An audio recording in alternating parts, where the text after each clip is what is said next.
My name is Missy, and I help with administration at MusicOregon, and I'm also a musician.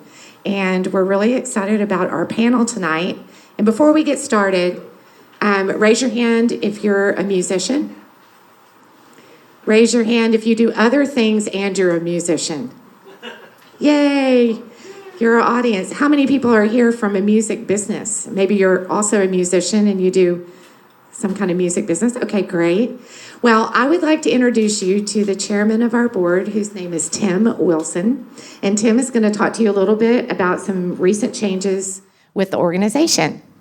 Thanks, Missy. Hey, everybody, thanks for coming out. If you're here, you probably saw the newsletter. So the merger officially was finished on December 31st. The boards of MusicOregon and Music Portland have been working on this plan for about a year. And the whole impulse behind it was just getting a little bit more efficiency. We had two different organizations with the same founder and this, overlapping missions. And we had two different sets of books. One could get grants, one couldn't get grants because it was a 501c6. And so there were layers of complication that we decided just to why don't we just merge everything and into a single organization. It would greatly simplify kind of the overhead costs and the management and one board and all of that. So that's what we've done. Music Portland continues to exist just like it always has with these great meetups and a number of events. It's just now a program under MusicOregon. And MusicOregon has filed an assumed business name so we can do business under Music Portland. So as far as all of you are concerned, not much has changed. One thing that you probably have noticed, if you've been a supporter over the years, is that there's no more dues. We stopped the dues model. We're going to a donation model. So we used to have dues, and that was an obstacle for many people, especially for musicians. So we've done away with that, but we still rely on support. So if you haven't found our website and made a donation, if you'd like to, if you have something, anything that you can give will help support us because we are 100% reliant on donations and grants to support our activities. So that's kind of the biggest change. Again, it's as far as you're concerned, we should still have these great meetups, these great programs. We're continuing all of the things. The Music Advocacy Council, which has been so instrumental in our fight against Live Nation, is still at it and continuing to kind of lead the battle. So we're glad you're here and that you're continuing to be a part of this community. And so I hope you enjoy tonight's program. Thank you. Nice. Thank you, Tim. Let's see. Well, and he's right. We need your help. And, there are lots of different ways. We've got other volunteer board members here. Before I introduce one of them up here to you, we've got Dick Huey. Where are you, Dick? Dick serves on the board, and Dick, we're glad to have you and your help. And so hit me up if you are the kind of person that wants to help. Maybe you want to do some volunteering. Maybe you like to help with admin work, things like that. Everything is welcome to us. So we've always been that way, and we continue to be a volunteer organization. Tim? We should mention the survey. Yes, and we have a survey. I purposely didn't bring it up because I forgot the QR code. But we have a survey, and if you look in your newsletter, there's a link to it. But the reason that we would like for you to fill it out and also forward that to your friends outside of Portland is because we're in expansion of our programming. We're looking to expand outside of Portland, and it would really help us to know what communities outside Portland and from you here in Portland want from our organization. All right, well, I'm going to make an introduction here, and I'm going to sit. Can everybody see if I just sit down here? All right, so first of all, this handsome gentleman sitting next to me Too kind. is Anthony Messano. And Anthony he's a local musician. He's a financial advisor. He's a member of the MusicOregon board. And how long have you been involved with Music Portland and MusicOregon? So I went to the first Music Portland meetup in 2018 at the Holocene and tried to make it to as many First Mondays as possible. I met Kate, the former president of Music Portland, at a meetup at the White Eagle, and through my connection in finance, she goes, "Oh my gosh, we need a treasurer." And so after exchanging some stanky beers, because the tap was busted, and it was the whole story. But I met Kate, and then I met Frank, her husband, who's a total badass. Through that, I got connected with Music Portland, and that was back in like 2021, I feel like. And it's been a long journey, being with Music Portland and then MusicOregon. So, yeah. Yeah, we thank you. And it's always great to have somebody that knows something about money. It's not as crazy as you think. There's a whole story of how I got into that, but the focus is dispelling myths and empowering folks with knowledge. That's it. Awesome. Okay, and we also have our host. So tonight you're in the space of the Davy agency, and its owner and founder is Davy Pelletier, and you are a creative director, photographer. You founded this beautiful business. You came from California. You've lived in Georgia for a minute. We don't have to talk about that. Yeah, I know. Well, I'm from Tennessee, so I always like to give a shout out to the Deep South because a lot of us end up here. Dave was raised in the punk and DIY scenes, and he and his partner Jared do just a full service kind of bespoke approach to helping bands market. And there's a lot here, but I think you're going to tell us more about your approach to this. I got to talk to you beforehand, though, and it was really, as a person who plays a lot of shows, I was pleasantly surprised that you're doing so much and that you've got the screen printing back there and that sort of thing. So tonight we're going to be talking about marketing your band, and I think to get started, why don't we let Dave just tell us? Dave, give us just a brief run through of exactly what you do here, and then hand it over to Anthony to talk just generally about the importance of marketing for bands. Cool. Thanks for being here, everybody. Really awesome to see everybody here. I'm new in town, so it's really neat to make so many new friends so quickly. So awesome. Thank you. I moved up here to pretty much start what I've done here. I've been in tech and marketing my whole life and always moonlit in the music world, helping bands, working with bands on the side, doing everything I could to kind of help promote artists, shooting music videos, doing photography, album covers, logo design, etc. If whatever anybody needed, I did everything I could to try to provide that.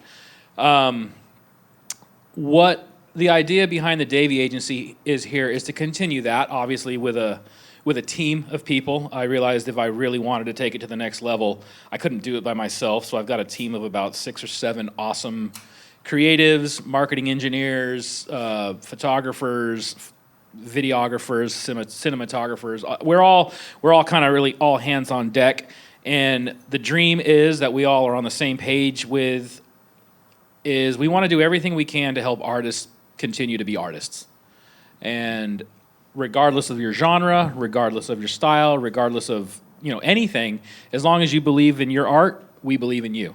So that's what we're here to do. I acquired a screen printing merch company to help artists be able to obviously print merch. We only focus in the music industry. We're not, we don't offer our marketing services outside of that because we like to be focused on what we're here to do, and we're here to help artists. That's the bottom line. So great team of people that I have here, and again, thank you for coming.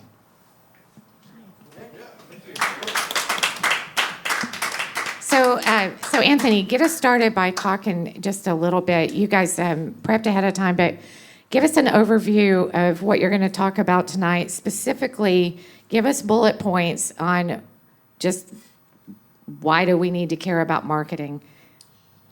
Yeah. So the perspective that I'm going to bring is kind of starting from scratch again, starting from the bottom up. My bandmate is here, Aaron DeRosso. We're in the band Tito Padrino. He's also in the band Falconheart, so Marcus is here as well. And really what we're trying to do is we've been a band for about four or 5 years now, and we've played a lot of shows, we've made content, we've made videos, and sometimes it feels like as a band you're like screaming into the void and you're just like making content to like make content. And it's like how do you get to the next step? So the importance of marketing truly is unlocking the network and unlocking the communication and finding a team of people that you can work with in the city or whomever to really push your story and to really promote your art and your music. So I'm kind of in the perspective of being in a band, but also at the same time continuing to fight the uphill battle that is, presence and communication. So if, let's just assume that literally every musician in the room is on a limited budget for marketing. So let's just Speaking my language. Stipulation.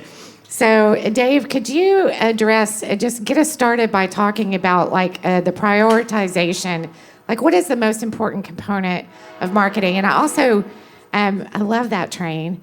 I feel like marketing, that word, feels really impersonal. And we're in a time, and when you're doing this kind of work, especially as a lot of people are independent musicians, we're trying to authentically reach an audience and connect with them. So can you kind of break that down too and just talk to us a little bit about how we can connect as humans and move fast as technology is moving fast, but not lose our souls in the process of that? I hate the word marketing, but unfortunately that's what we do. But there is a way, as you said, to keep your soul alive with it. And you're right, a lot of artists don't have much of a budget. And they don't want to... You would never want to promote something that doesn't represent who you are. The best way to go about doing something like that to get started with is photography, the bottom line. If you're an artist that's trying to get out there, anybody can take a picture of you with their iPhone, and that's fine. We can all do that. iPhones are getting better and better and better and better. But anybody can do that. So to stick out like a sore thumb, as I like to say, legitimate artist photography is probably the first thing that anybody should do. I've worked with quite a few artists who, before we did anything, they were playing farmers markets only, once in a bar with like 3 people, maybe. We've got some experiences where we've started off doing some photos and then have gone into some music videos, and next thing you know, they're playing festivals. That's not going to be for everybody, but that's the path that I've personally witnessed, and I call it the give a damn aspect. It shows that you give a damn about your art and about your music.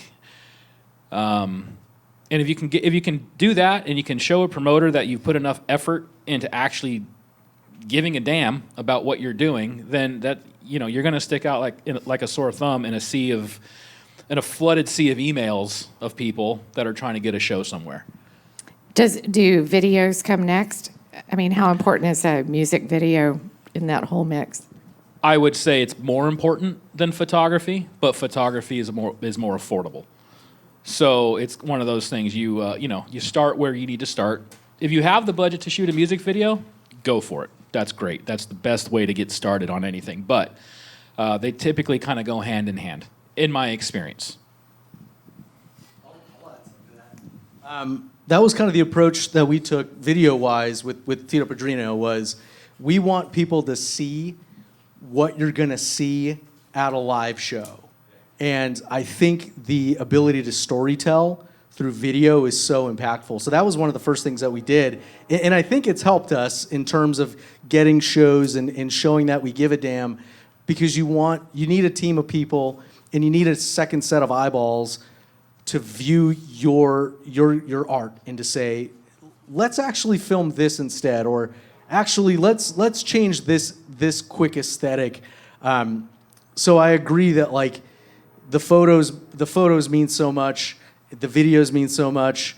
And as far as the budget goes too, I mean, truthfully, being a finance guy and a marketing guy, it's interesting because those like two departments of my brain that always fight. Marketing has no budget, finance is like you have no money. So, but when it comes to doing the DIY stuff, you can do a lot of storytelling just from having friends hang out with you. And I think having that third person follow you around to a show and kind of document what you're doing, I think is pretty cool in terms of, you know, fans being engaged and people being engaged with what you do. I mean,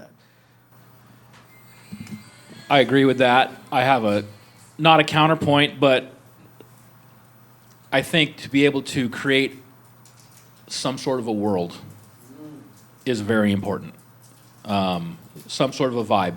If you can come up with a vibe and lock it in and get that out on film, or get that on video, get that on photos, I think that makes a huge difference. I've worked with artists where they've started to blow up once they figured out what their vibe is. And we've worked with them to figure out what their vibe is. I mean, we've done a project, we just had him in here 2 weeks ago, Kevin Moan in the Howling. He's an artist from the Bay Area. Him and I have been working together for quite a few years.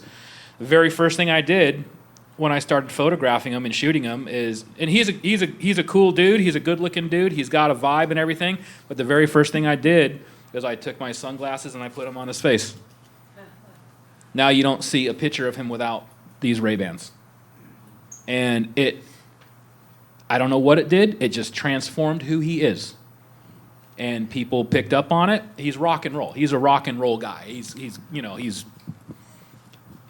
It fit his vibe. He didn't know what his vibe was. He just played rock and roll music.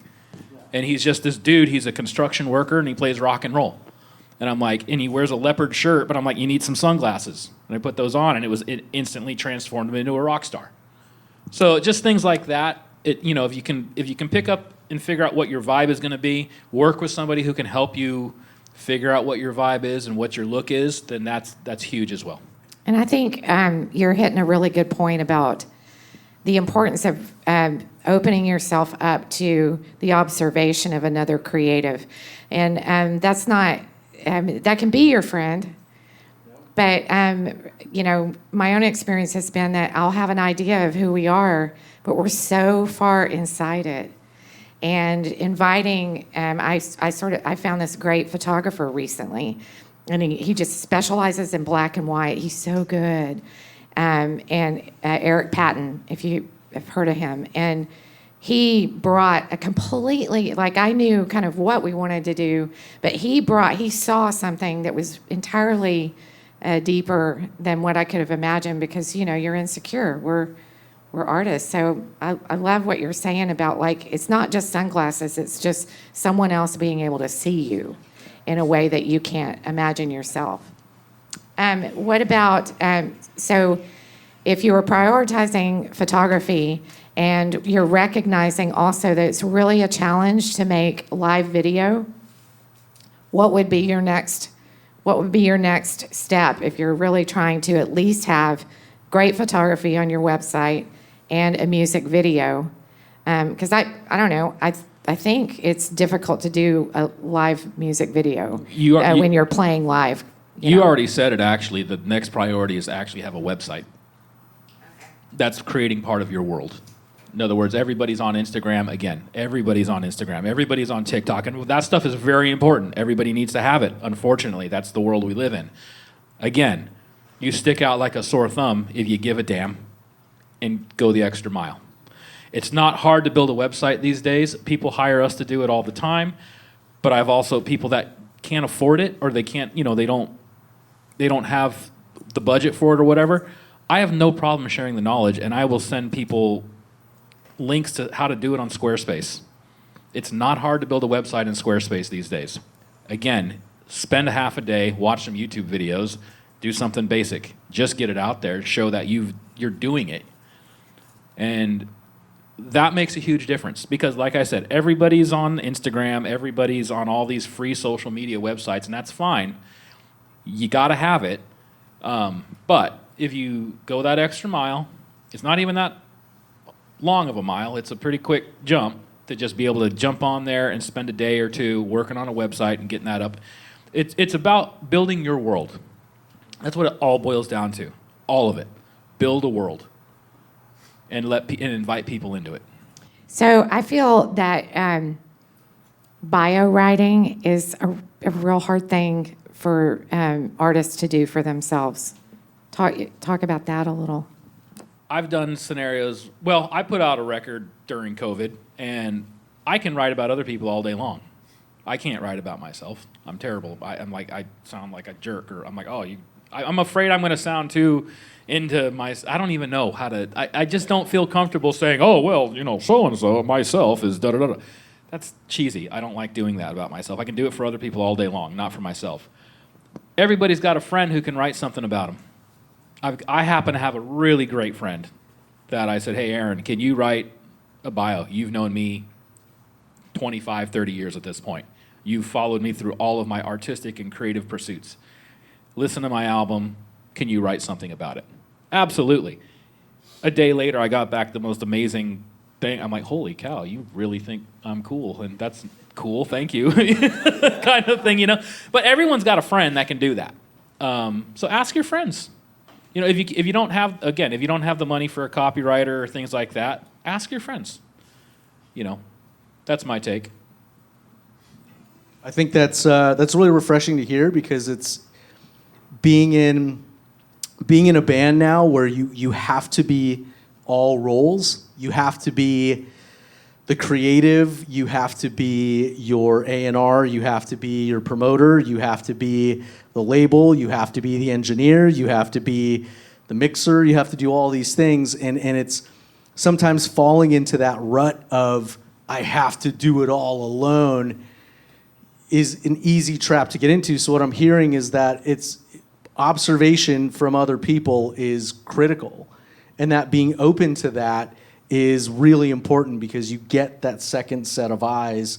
And I think that's really cool to hear. It's super simple.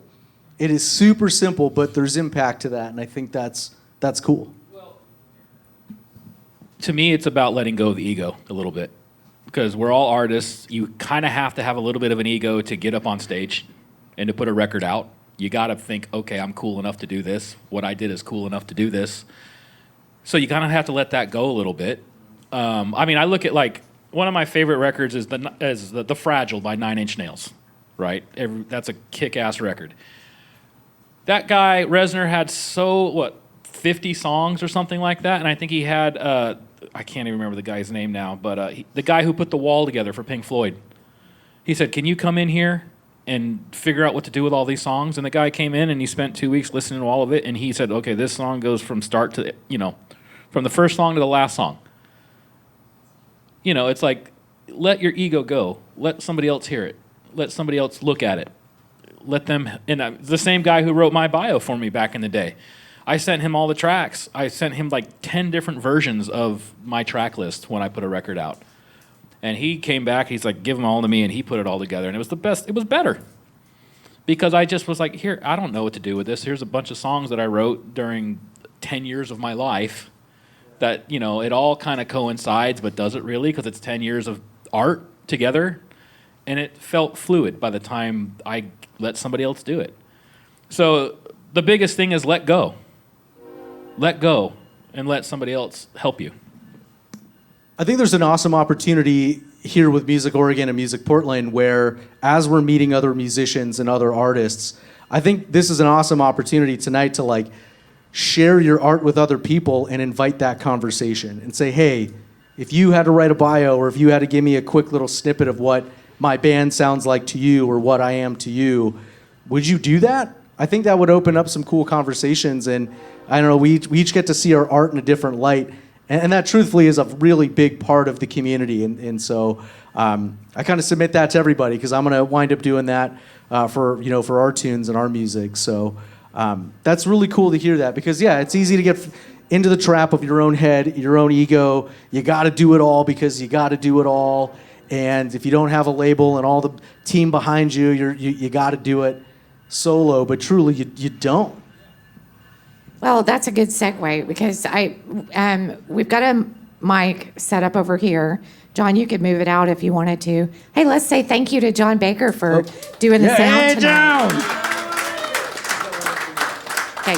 And while John's going to set that up, and then if you have some questions and you want to kind of broaden this conversation, come on up. And Dave, you've got some more to add. I just got thinking about it as far as the ego stuff goes. I worked with a few cool bands, and one of them, really good friends of mine, Oliver from A Place to Bury Strangers. That guy, him and I have had a lot of deep conversations about music and creation. And he owns his record label, Dead Strange Records. He owns Death by Audio and his band, A Place to Bury Strangers. He really put something into my head working with him, and he says, just put it out. Stop agonizing over making anything perfect, because nobody cares. He's like, people care, but they're not going to know the difference. So let the ego go. Have your little ego death. Put it out. People are going to dig it. Good one. All right, he's going to step up to the mic and get us rolling. All right, hey, I'll go first. So you were talking about videos and saying that if you have the money, just go ahead and do it. A thought that I've had a lot of times whenever bands are making videos is that, like, the idea is not well executed enough that it's really having much of an impact. So what do you think is, like, the threshold between able to make a video and should make a video? Well, first of all, my take on music videos are not necessarily for your fans. Music videos, nobody watches music videos anymore. People typically just don't. They'll watch a few seconds of it. So they'll watch a few of them, and that's okay, and then they move on from it. Again, what it boils down to is the give a damn aspect when you're trying to get more gigs. That's really what I think. That's what I've experienced. People, we made a ton of music videos, and everyone thinks it's cool, but like no one goes and just watches.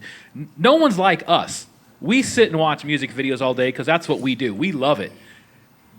We're preaching to the choir.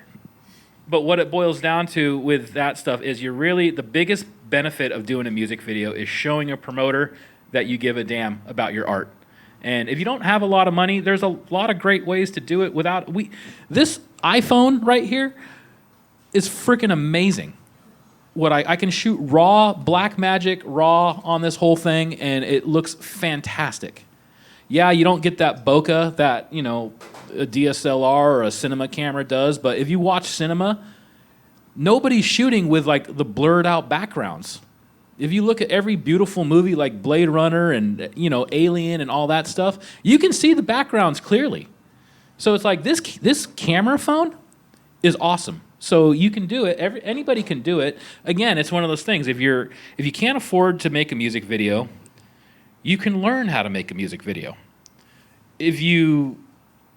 But then again, also, it's not... If you've got a band full of guys or girls, everybody should be able to come up with, a few $100 to pitch in to make a quick, easy video. That's the other thing, too. It's like, how much do you care about your band?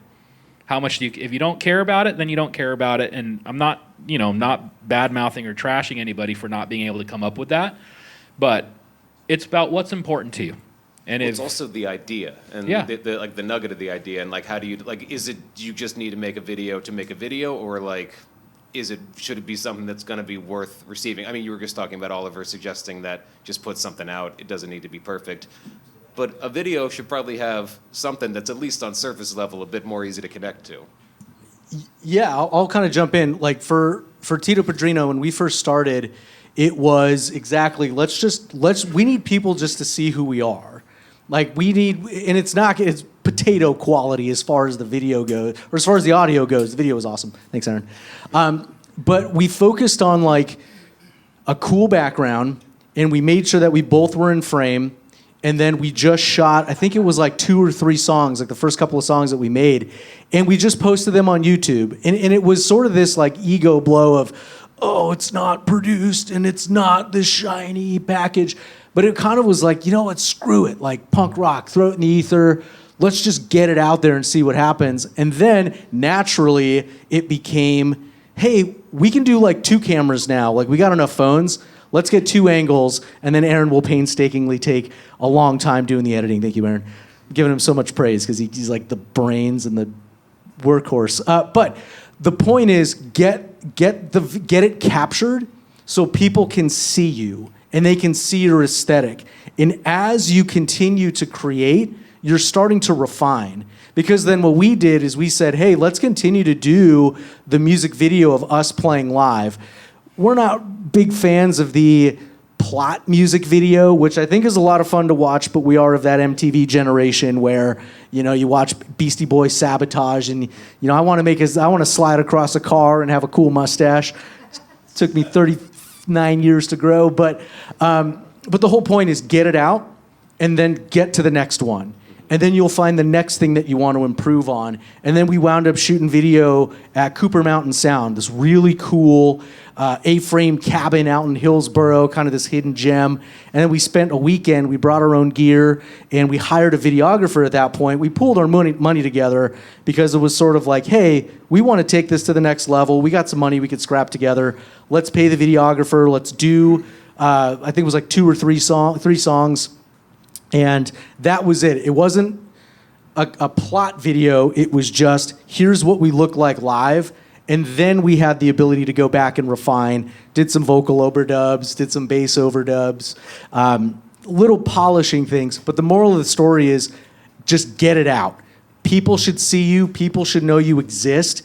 And then if they're attached to the music and they feel something from you, naturally they're going to want more, and you just got to keep giving them more. But sometimes you don't get feedback, which is sort of the question that we asked about, or the statement of screaming into the void.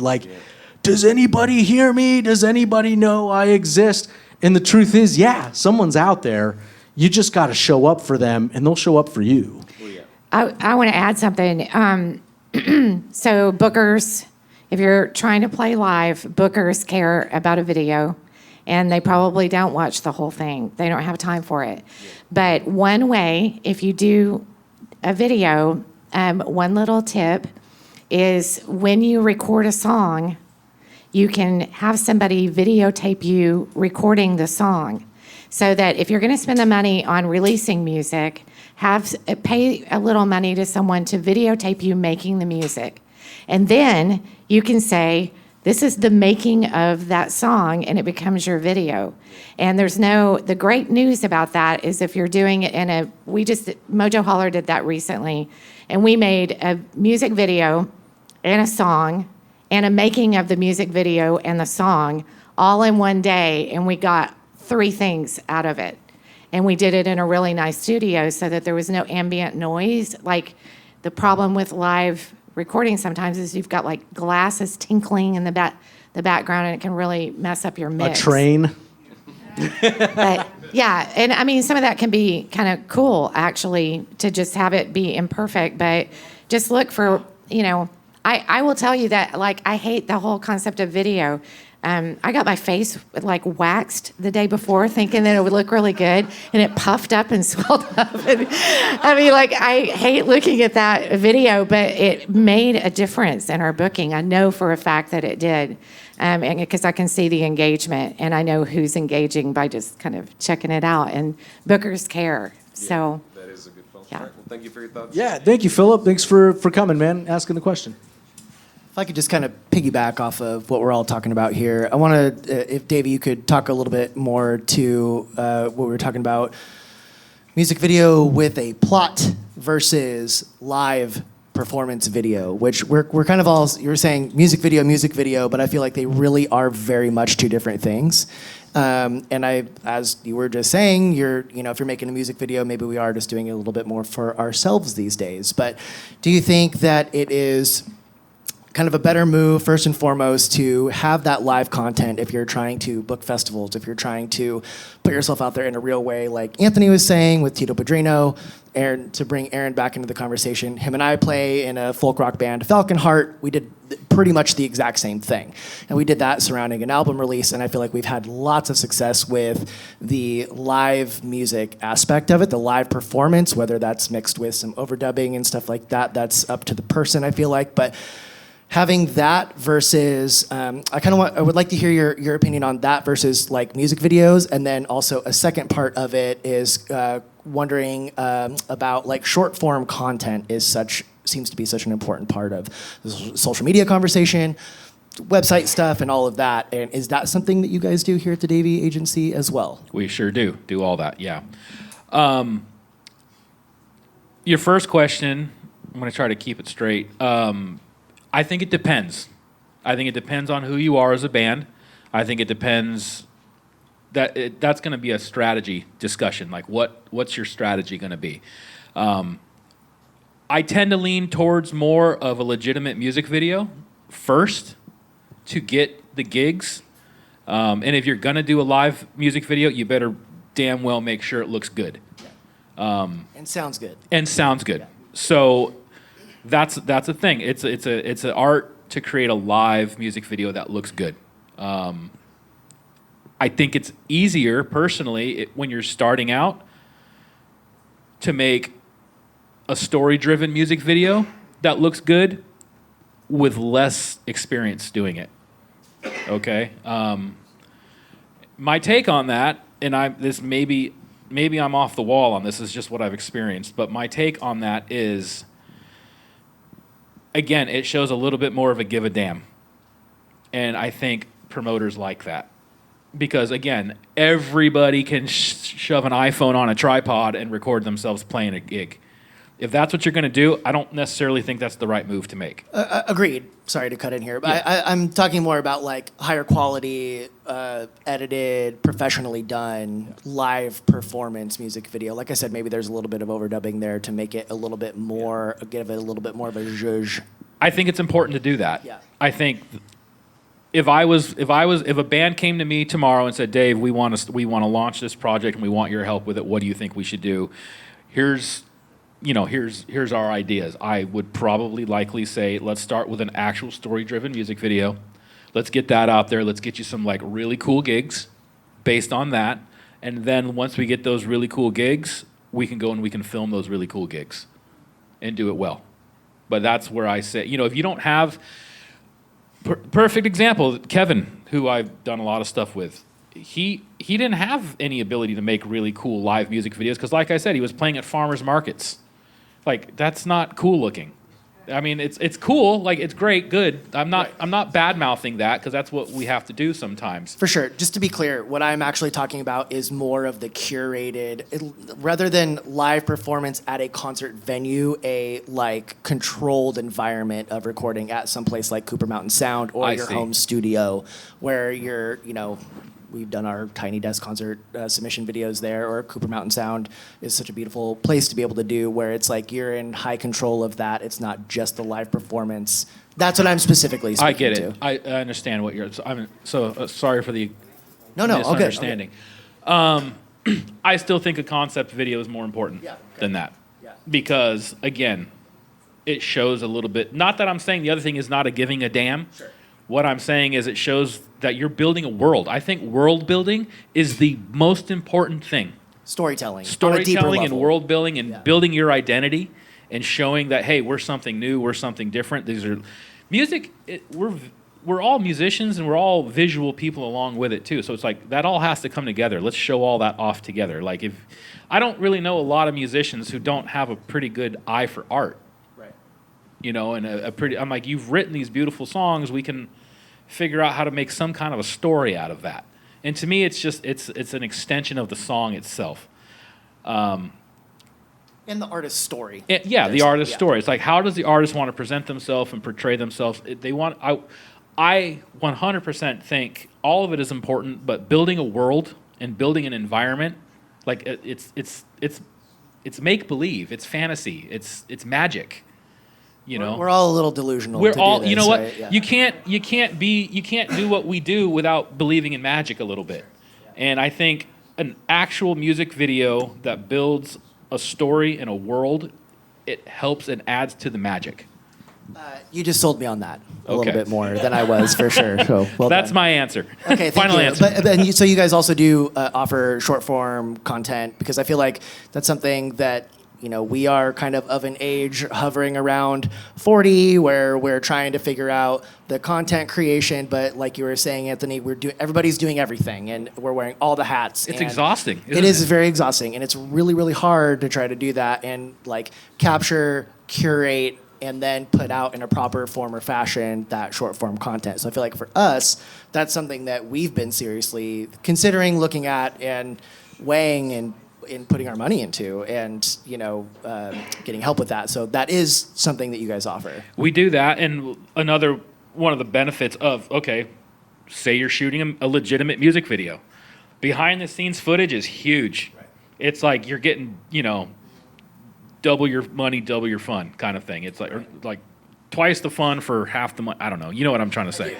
You're already there shooting content. You're shooting something really cool. It's like, yeah, here's going to be your great music video, but it's like, man, let's show the behind the scenes making of it. And people love that stuff. Yeah. They love to see an artist creating. They do, and it gives you a chance too. Like what I did was subtly let them know this is a lot of work. Yeah.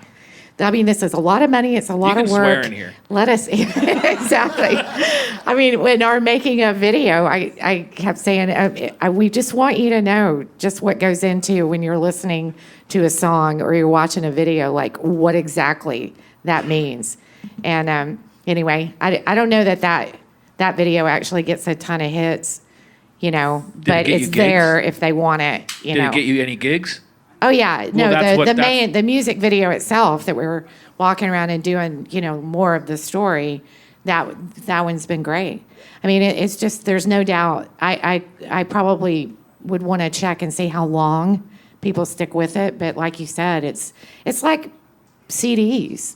I mean, does anybody have a CD player? It's like a business card, though. If you don't have something to hand out, it's a problem. I just want to say thank you, guys. I appreciate you. Thank you, Anthony. Thank you, Miss Cephas. And also shout out to another local photographer, Julia Varga. If you guys don't know her, look her up. She's incredible and a good friend. Yeah. Thank you, guys. So, thank you. This has been a great conversation, and I'm really interested in the music video element of it. But Davy, I just want to take a slightly different perspective. I think the thing that's we sometimes think of video and these promotional assets as all speaking to the same audience. They don't. So you need different assets for different audiences. So you have to think about, as you were saying, Dave, sort of what your strategy is and who it is you're trying to speak to. And I think that's really important. So a short form video for social is really important. Maybe a story video for your website is really important. But for me, and I sat on the Echo Fund panel, reviewed all the applications. We had, how many this year, Missy? A couple hundred? 240, looking at a lot of artists' work. And what separates the artists that sort of get grants from the others, by and large, is the quality of the video. And what's most important is whoever it is, whether it's a Echo Fund panel or a talent buyer or a festival director, what they want to see, and Anthony was touching on this, what they want to see is what it's like to book your band, to have your band on their stage. That's what they want. They want to get the sensation of having you in the room. And for my money, the best way of doing that is with a well-produced, doesn't have to be fancy. I've seen Canadian bands killing it, literally in their basement, with because you get their energy, you get their vitality, you get their musicality, with something that's really simply produced. But make sure, don't rely on ambient audio, as Missy was saying, get good audio recording to do that. But the setup can be simple, but what you want to capture is the essence of your band.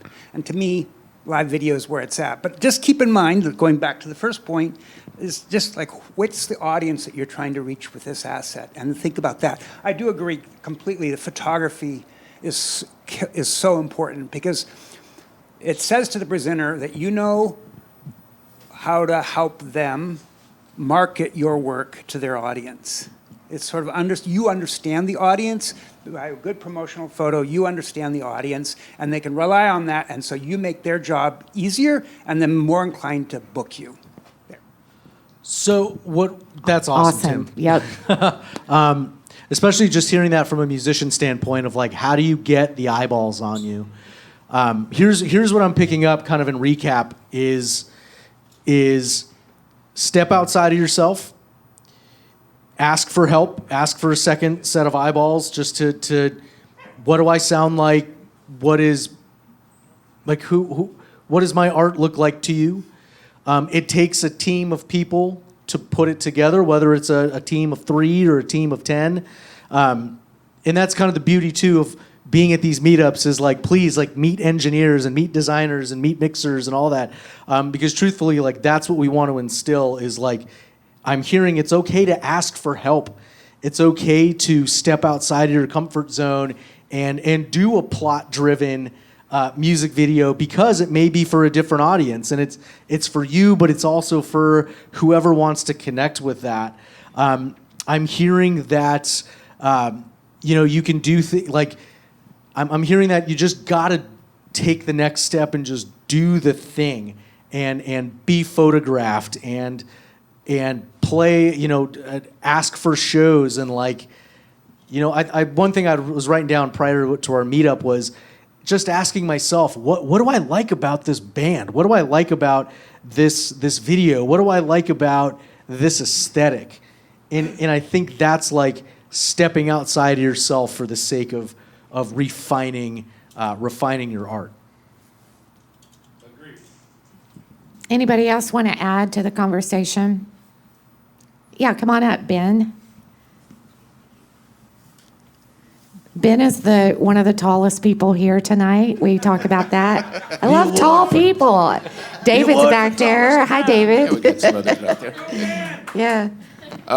Yeah, thank you for your presentation. I wanted to ask you if you could speak a little bit to the one-pager and just the brand and things that should pop out on there in order to garner that interest. That's number one. And then number two are what kind of trends are happening in the market right now? Like we want to be unique to ourselves, right? And our artistry, but are there any trends in the market that buyers are looking for that might amplify our ability to get more gigs and such? I feel like both of those questions can pretty much be answered with the same answer is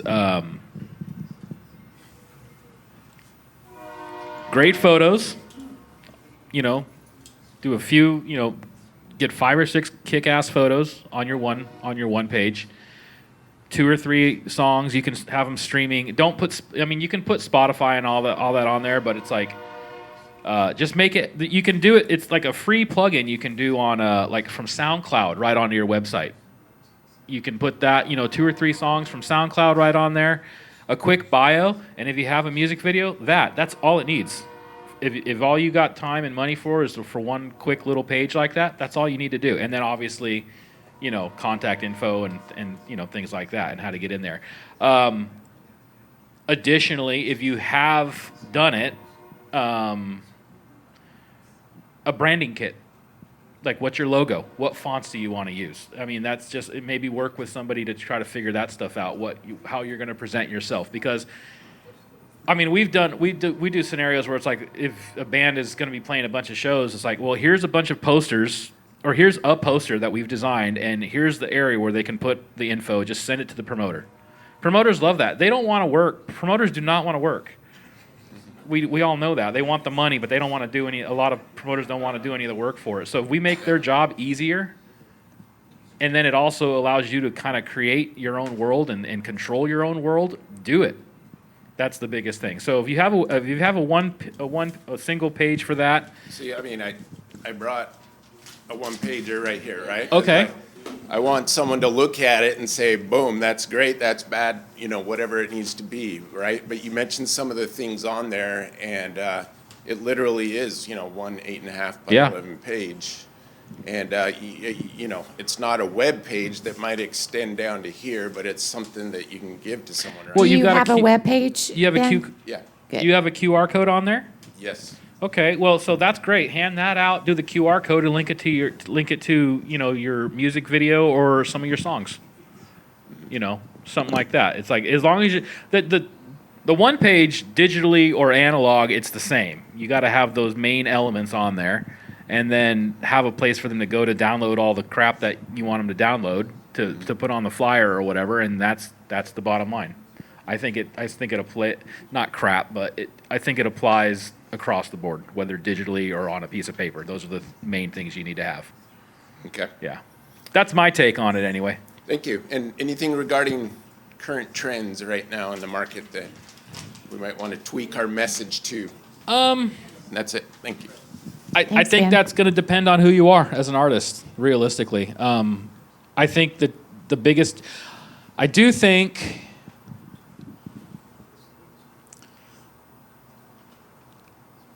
a lot of, how do I say this? I think the trend is to do it and do it well. That's the bottom line. Be unique, be yourself, and do it well. And if you can nail that, that'll answer it for you. That's the bottom line there. I don't know if that makes sense what I'm saying, but that's what I think. Could I add one thing? I think that I help curate a big show once a year at Alberta Rose, and we try to get like really up and coming female artists to the show.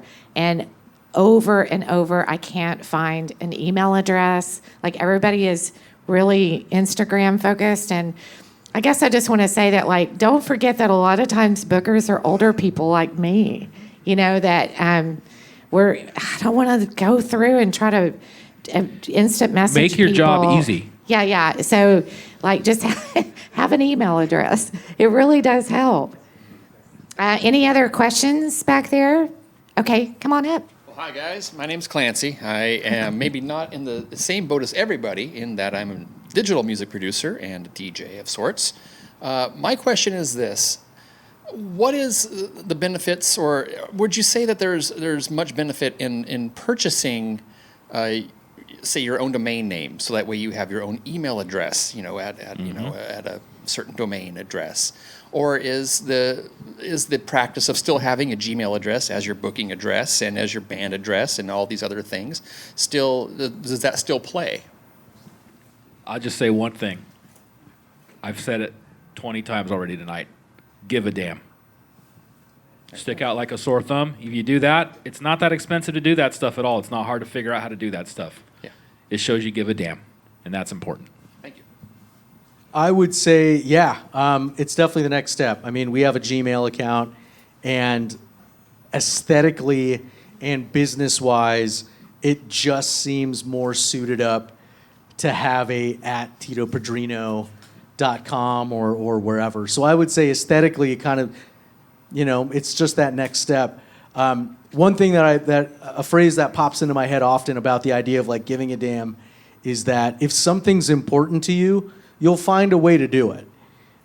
If it wasn't important, you weren't going to do it anyway.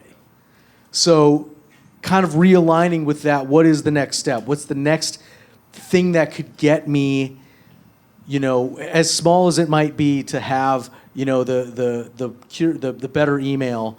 I mean, we've talked back and forth about doing like a website and a one-pager, and at times it's like, it's screaming into the void. No one's gonna read this. Who cares? But at the same time, it's like, whoa. People do care, and that's like the next step. So, again, coming from the perspective of up and coming, figuring out these marketing hacks, figuring out these marketing tricks, but just like the systems that you have to build. I keep reiterating what I'm learning is like, ask for help, ask for the second set of eyes, continue to create, put it out into the ether, and get feedback, and continue to refine and continue to take that next step in your aesthetic, in crafting your brand. My thought to go along with that too is you have to understand who your audience is, and think about your audience, and it's not who you think it is a lot of the times. Who you need to appeal to is not the 16-year-old kid who thinks your music is cool. That's fine, that's great. You do want to appeal to them, but who's going to get you in front of that kid? You need to appeal to somebody who's going to book you. Make their life and their job easier. Make them think you're cool. They'll get you the shows. They'll get you the gigs. And then everybody else will get to see you. So that's, go after one person. They'll get you in front of 1,000 people. You can't go after all those thousands of people. You got to get that one person that's going to get you that show and in front of everybody else. That's the most important thing.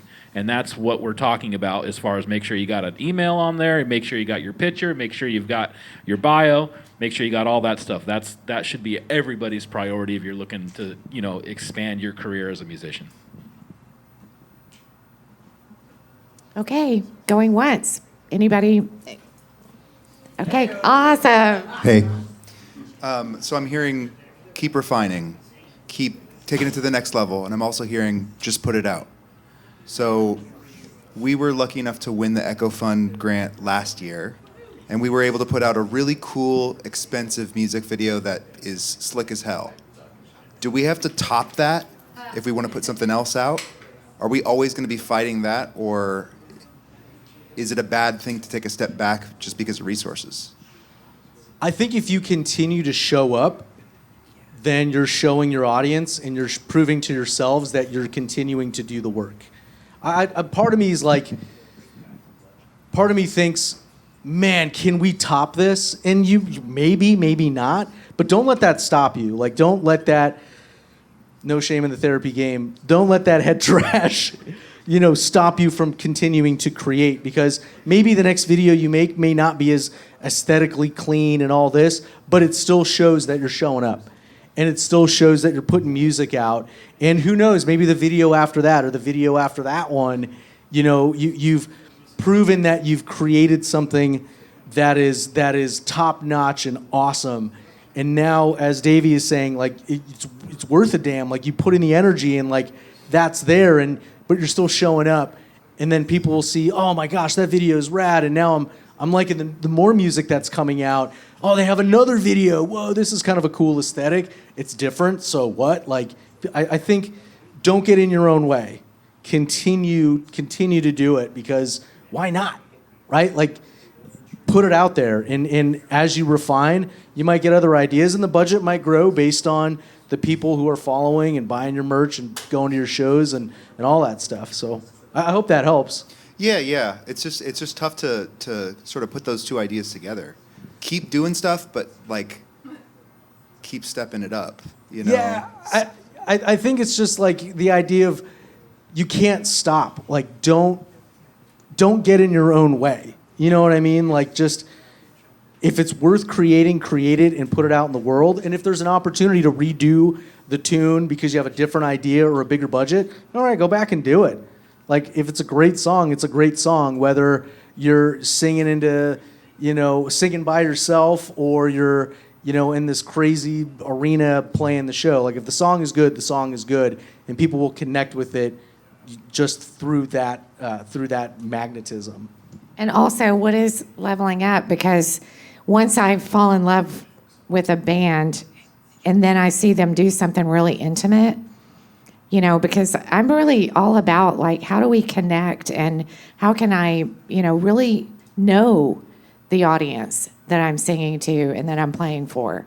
And so maybe a level up after having the nice, slick Echo Fund video is a more intimate approach to your audience that says, okay, you saw that, now let me show you another layer of myself. And that can be less expensive, but it can bring them closer and more intimately involved in what you're doing. I do want to add something to that too, because yes, promote what you have and talk to strangers on the internet. Case in point, I met Davy through Threads. This whole thing couldn't have been a thing if I wasn't just screaming into the void and being on Threads. And Davy's new guy from California is like, hey, I'm trying to get this music community together. But the whole point is, like, talk to strangers and tell them and show them what you have.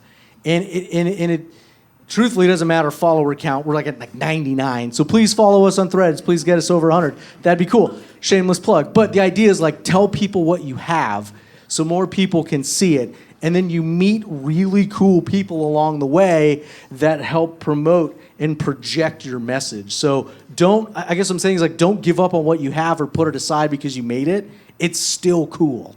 It's still there. Like, just keep promoting it. And that's the marketing piece, the networking piece.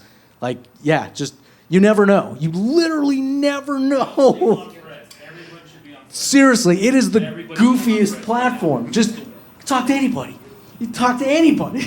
I get hardly any engagement on Instagram anymore. And I'm a dude who does a lot of Instagrams. I do a lot of Instagram stuff.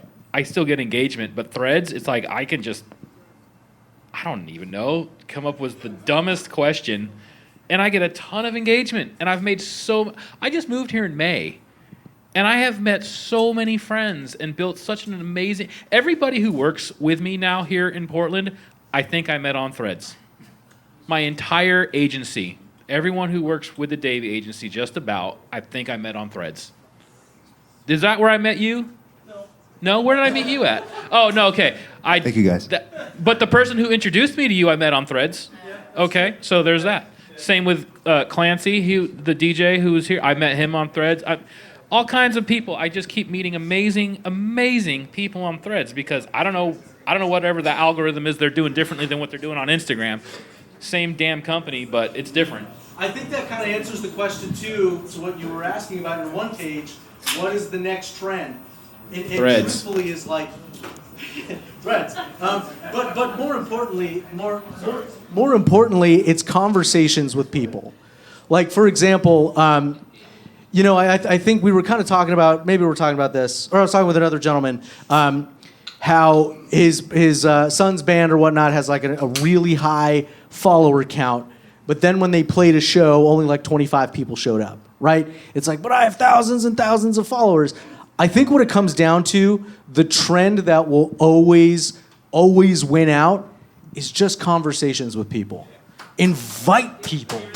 Thank you. Yeah, preach. Truthfully, Sean came to one of my shows. I played a basement show at the Snake Farm. That was an experience. Holy wow, that was wild. Yeah, wow, that was cool. But truthfully, like inviting Sean, and he came out and he saw the show, and it was playing to you was awesome, man. It was like, this is rad, and so the idea of just personally having conversations, stepping outside of your ego, asking for the help, asking for what people's thoughts are, and then just, hey, I've got this thing coming up, check it out.